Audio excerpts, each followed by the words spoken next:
सुप्रभात बच्चों, मैं आपकी हिंदी शिक्षिका ज्योति सिंह। इसके पहले आपने इसके वीडियो में रसखान के 4 सवैयों की व्याख्या देखी। आइए हम इनके 5वें सवैयों की व्याख्या देखते हैं।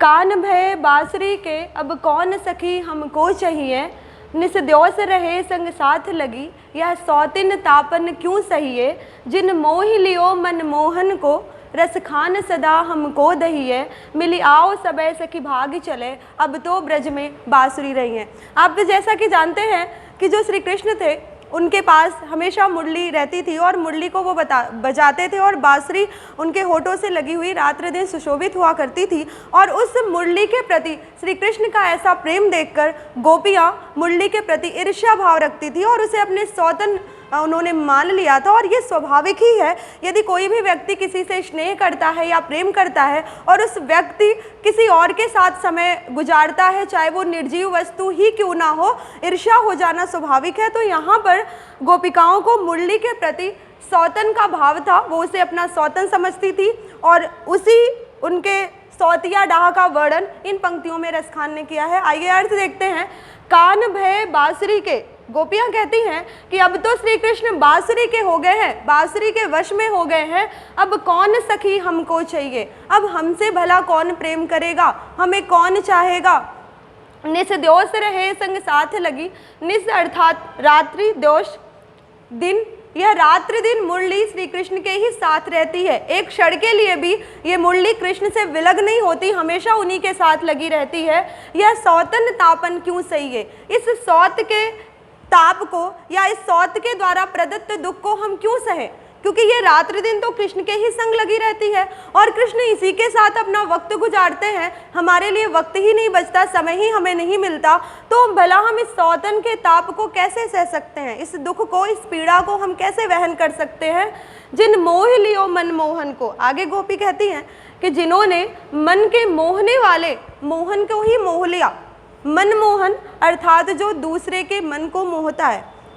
जो गोकुल में गोपियाँ थी सभी कृष्ण के प्रेम में आसक्त थी और कृष्ण प्रेम में वो इतनी आकंठ डूबी हुई थी कि वो किसी भी मर्यादा का उल्लंघन करने से भी परहेज नहीं करती थी।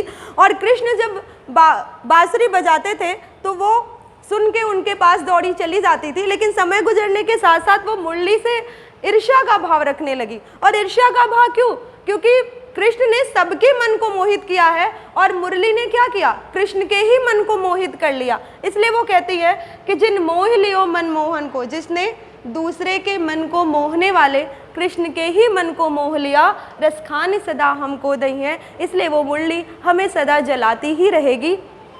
आओ मिली आओ सबे सखी भाग चले अब तो ब्रज में बांसुरी नहीं। आप देखो स्त्रियों का जो वास्तविक ईर्ष्या होती है उसको कितने अच्छे शब्दों में उकेरा है रसखान ने कि मिली आओ सबे सखी भाग चले। कहती हैं गोपी कि हे सखी, आओ हम सब मिलकर इस ब्रज क्षेत्र से दूर ही चले जाते हैं, यहाँ से भाग ही चले जाते हैं, अब तो ब्रज में बांसुरी रही है। क्योंकि इस ब्रज में तो अब केवल बांसुरी ही रहेगी, क्योंकि बांसुरी ने कृष्ण को अपने वश में कर लिया है और कृष्ण मुरली के साथ ही समय बिताते हैं और हम कृष्ण के प्रेम से वंचित हो गए हैं। तो कृष्ण के प्रेम से वंचित होकर भला हमारा इस ब्रज क्षेत्र में क्या काम है। ये होता भी है, आपने भी देखा होगा कि आपने आसपास कि ठीक है अगर तुम्हें इससे स्नेह है तो इसी के साथ रहो, हम चले जाते हैं। तो वही यहाँ पर भी है। आपने इसके पहले देखा सूर ने कहा कि सखीरी मुरली लीजिए चोरी।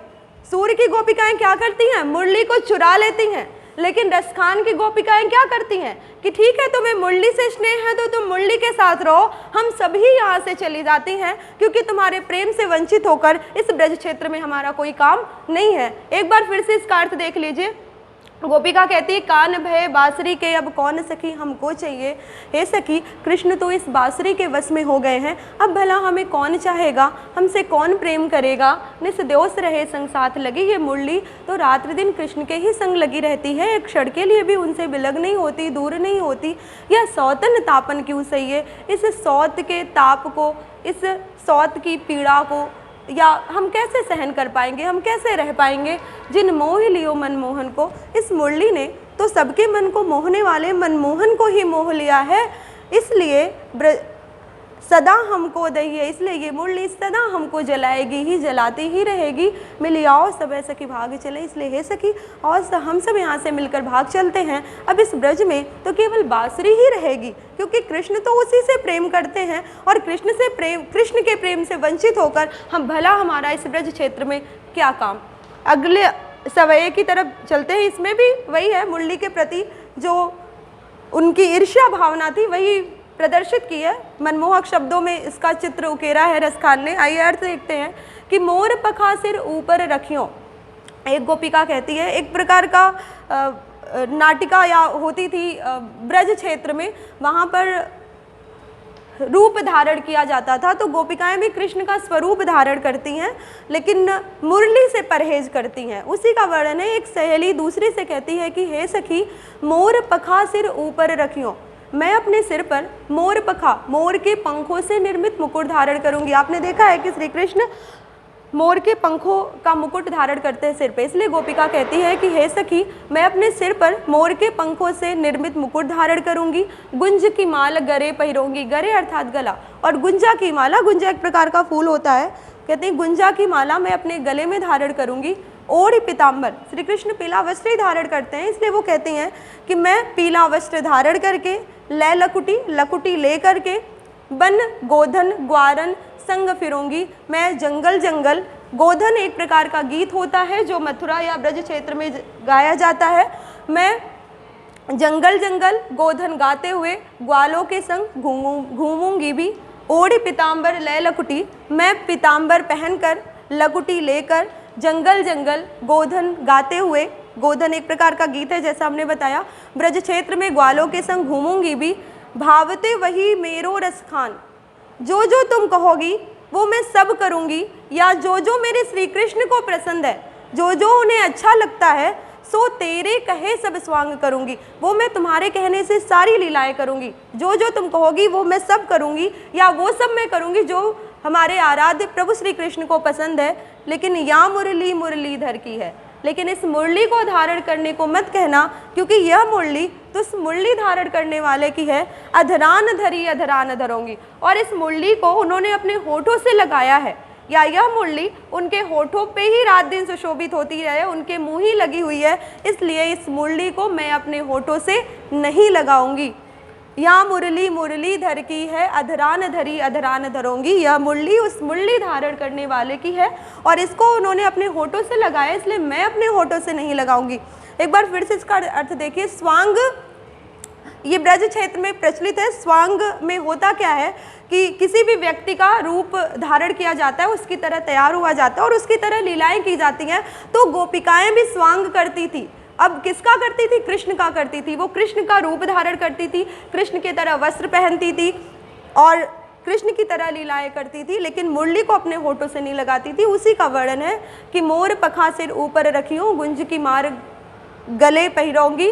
गोपिका के एक गोपी दूसरी से कहती है कि हे सखी, मैं अपने सिर पर मोर के पंखों से निर्मित मुकुट धारण करूंगी, गुंजा की माला अपने गले में धारण करूंगी, ओढ़ पीताम्बर, पीताम्बर ओढ़कर, लकुटी लेकर, गोधन गाते हुए ग्वालों के संग जंगल जंगल घूमूंगी भी। भावते वही मेरो रसखान, जो मेरे कन्हैया को पसंद है मैं वो सब करूंगी।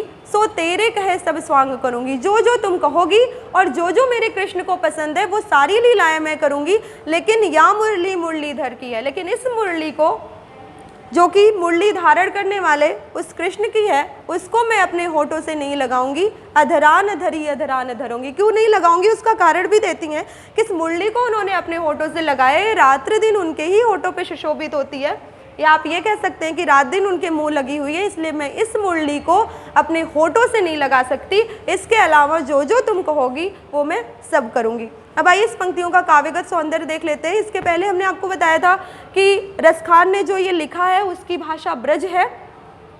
छंद की बात करें तो मुक्तक शैली में इन्होंने लिखा है। मुक्तक क्या होता है ये आपको पहले बताया गया है। रस की बात करें तो श्रृंगार है। श्रृंगार दोनों ही सवयों में है। कैसे है ये आपको बताया गया कि जहाँ पे प्रेम की बात होती है, जहाँ पे सौंदर्य की बात होती है, वहाँ पे रस श्रृंगार होता है। तो दोनों पंक्तियों में रस श्रृंगार है। छंद की बात की जाए तो छंद सवया है, ऊपर लिखा भी हुआ है।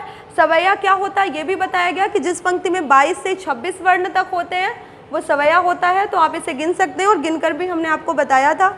अलंकार की बात करें तो अलंकार अनुप्रास है, और अनुप्रास क्या होता है कि जहाँ पर वर्ण की आवृत्ति हो, साथ ही रूपक भी है। रूपक की कैसे है आप देखिए, उन्होंने मुरली को सौतन कहकर संबोधित किया है। मुरली को सौतन के समान नहीं माना, अपितु मुरली को ही सौतन मान लिया, एक अभेद आरोप स्थापित कर दिया, जिसके कारण इसमें रूपक भी है। शब्द शक्ति की बात करें तो अभिधा है। अभिधा कैसे है, क्योंकि इन पंक्तियों का सीधा सीधा अर्थ निकल रहा है। अगर आप शब्दों के अर्थ जानते हैं तो आप अर्थ निकाल लेंगे, इसलिए शब्द शक्ति अभिधा है। और गुण की बात करें तो गुण इन पंक्तियों में माधुर्य है। माधुर्य कैसे है, क्योंकि जहाँ पे श्रृंगार होता है, जहाँ पे प्रेम होता है, जहाँ पे सौंदर्य होता है, वहाँ पे गुण माधुर्य होता है। धन्यवाद।